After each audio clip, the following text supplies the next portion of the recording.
Welcome back from the break سے پہلے ہمارا سوال یہ اٹھا تھا کہ اوبیڈینس جو ہے وہ کس حد تک کی جائے، اور کیا یہ صرف شرک کی کنڈیشن میں ہم ڈس اوبیڈینس کریں ہو جائیں اپنے پیرنٹس کے حوالے سے؟ ڈاکٹر صاحب اس کو تھوڑی وضاحت کر دیجیے گا،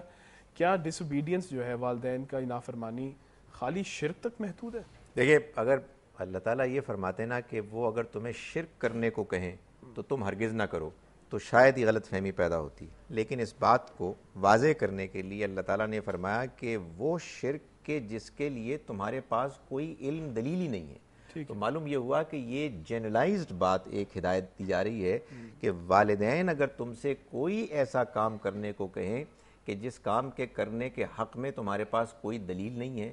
علم کا کوئی ثبوت نہیں ہے، تو تمہیں ان کی بات نہیں ماننی، لیکن اس کے باوجود دنیا میں تمہیں ان کے ساتھ اچھے معروف طریقے سے رہنا ہے، ان کا احترام کرنا ہے۔ کیا بات۔ اگلے سوال کی جانب بڑھیں گے، بلکہ آئی انکریج اینڈ اپریشیٹ کہ اگر بڑے چھوٹوں کے اور بھی بڑے رشتے ہوتے ہیں، استاد اور اسٹوڈنٹس کے، آئی ایم شیور یہاں بہت ہیں، تو I would appreciate if you have any question ضرور پوچھیے گا۔ جی، میرا نام اویس ہے۔ میرا سوال یہ ہے کہ بعض اوقات بڑے لوگ کسی مسئلے پہ بات کر رہے ہوتے ہیں تو چھوٹے ہی پاس بیٹھے ہوتے ہیں، وہ اس مسئلے کا حل اس سے بہتر بتانا چاہ رہے ہوتے ہیں، مگر وہ ڈرتے ہیں کہ ہم چھوٹے ہیں، ہماری بات کو ہمیں دی جائے گی کہ نہیں۔ بعض اوقات وہ بول ہی پڑتے ہیں مگر بڑے اہمیت نہیں دیتے۔ اس بات میں چھوٹوں کو کیا کرنا چاہیے اور بڑوں کو کیا کرنا چاہیے؟ ویری گڈ پوائنٹ سر۔ کیا ہم صحیح بات چھوٹوں کے منہ سے بھی سن سکتے ہیں کہ نہیں؟ دیکھیں، بڑوں کو تو یقیناً یہ کرنا چاہیے کہ اگر چھوٹے کوئی ایسی بات کہیں کہ جو عقل کی بات ہے، جو بڑی وزنی بات ہے دلیل کے لحاظ سے، تو اس کو لازماً مانیں، لیکن ظاہر ہے کہ بعض اوقات بڑوں کی بڑائی، ان کے اندر کی انا ان کو اس بات سے روکتی ہے۔ چھوٹوں کو یہ چاہیے کہ وہ اپنی بات کو بہترین طریقے سے حکمت کے ساتھ بیان کریں، ایسے بیان کریں کہ بڑے ہونے کے باوجود ان کی بات کو مان لیں۔ اس میں وہ واقعہ کہ جو حضرت حسن اور حضرت حسین رضی اللہ عنہما کا ہے، بہترین واقعہ ہے کہ انہوں نے محسوس کیا کہ کسی بزرگ نے ان کے سامنے وضو کیا اور ان کے خیال میں غلط وضو کیا، تو انہوں نے کہا کہ ہم ان کو کیسے سمجھائیں،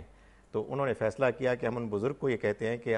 ہم دونوں آپ کے سامنے وضو کر رہے ہیں، آپ یہ بتائیں کہ ہم میں سے کون ہے کہ جو صحیح وضو کر رہا ہے۔ تو ان بزرگ نے جب ان دونوں کو وضو کرتے ہوئے دیکھا تو انہوں نے کہا بھائی تم دونوں صحیح کر رہے ہو، میں ہی غلط کر رہا تھا۔ تو اگر اس طرح کا کوئی حکیمانہ طریقہ ذہن میں آئے تو بچوں کو، چھوٹوں کو چاہیے کہ وہ بڑوں کے سامنے پیش کریں، اس لیے کہ اس میں کوئی شک نہیں ہے کہ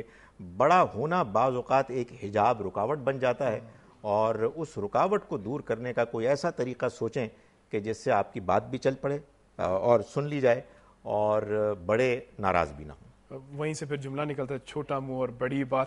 لیکن ڈاکٹر صاحب آپ بھی میرے ساتھ میں آئی تھنک اتفاق کریں، کیونکہ آپ of course your academic much more experience then I am, لیکن ہم بہت ساری چیزیں چھوٹوں سے سیکھتے ہیں، اور بعض اوقات جب ہم پڑھا رہے ہوتے ہیں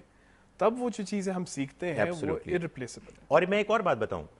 یہ جو آپ چھوٹے ہو کے کوئی بات کہتے ہیں اور آپ محسوس کرتے ہیں کہ بڑے آپ کے سامنے اس کو قبول نہیں کر رہے، اہمیت نہیں دے رہے،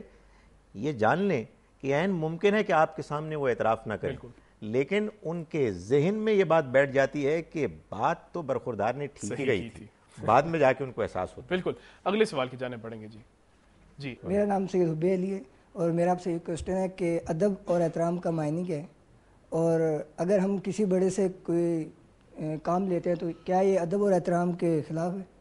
اچھا سوال ہے سر، ادب اور احترام کے معنی، اور دوسرا میرے خیال سے کہ آپ کی عمر سے اگر کوئی بڑا ہو اور ان سے کوئی کام لے، خیر کسی بھی قسم کی ملازمت ہو، تو کیا وہ ادب احترام؟ دیکھیں، ادب احترام ایک کیفیت کا نام ہے، ایک فیلنگ ہے کہ جو ایک شخص کے اندر کسی دوسرے شخص کے بارے میں پیدا ہوتی ہے، جس کے نتیجے میں وہ اس کے سامنے بے باکی، بدتمیزی اور اسی طرح کے اظہار کے طریقوں سے گریز کرتا ہے۔ اسے معلوم ہوتا ہے کہ یہ وہ ہستی، یہ وہ شخصیت ہے کہ جس کے ساتھ جب میں گفتگو کروں گا تو میری گفتگو میں ایک جھجک ہونی چاہیے، میں بے دھڑک بات نہیں کر سکتا، میں ان کے بڑے ہونے، ان کے بڑے عالم ہونے، ان کے بزرگ ہونے کی وجہ سے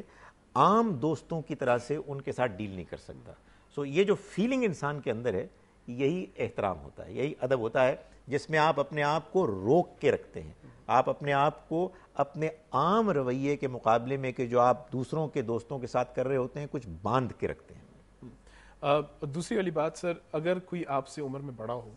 تو اس سے ملازمت کرنا اور پھر کس طرح کا رویہ رکھنا یہ بھی ایک بڑا فیکٹر ہے. بعض کا تو آئی تھنک وہی کانسیپٹ ہوتا ہے کہ میریٹوکریسی ورسز ایج, یہ بہت ہمارے ہوتے کہ جی اس کی قابلیت کوئی اور تھی لیکن عمر کی وجہ سے ہم فرق تھے. دیکھیں یہ ضروری ہے کہ دنیا کے معاملات دنیا کے اصولوں کے مطابق ہی چلیں. یعنی جب آپ نے کوئی کاروبار کرنا ہے, آپ نے کوئی ادارہ چلانا ہے, آپ نے کوئی ٹیم بنا کے ٹیم میں کھیلنا ہے, تو یہ لازم ہے کہ آپ کسی ایک کو سپیریئر کپتان باس بنائیں گے اور باقی لوگ اس کے سبارڈینیٹس ہوں گے, اس کے ٹیم ممبرز ہوں گے. یہ عین ممکن ہے کہ جس کو آپ باس بنائیں وہ عمر میں چھوٹا ہو. اس میں کوئی بدتمیزی, کوئی ادب احترام کی خلاف ورزی نہیں ہے, بشرطے کہ وہ کہ جو باس ہے, کہ جو اس خاص پروجیکٹ میں بڑا ہے, وہ اپنے ان سبارڈینیٹ سے کہ جو عمر میں زیادہ ہیں ڈیل کرتے ہوئے ان کی عمر کا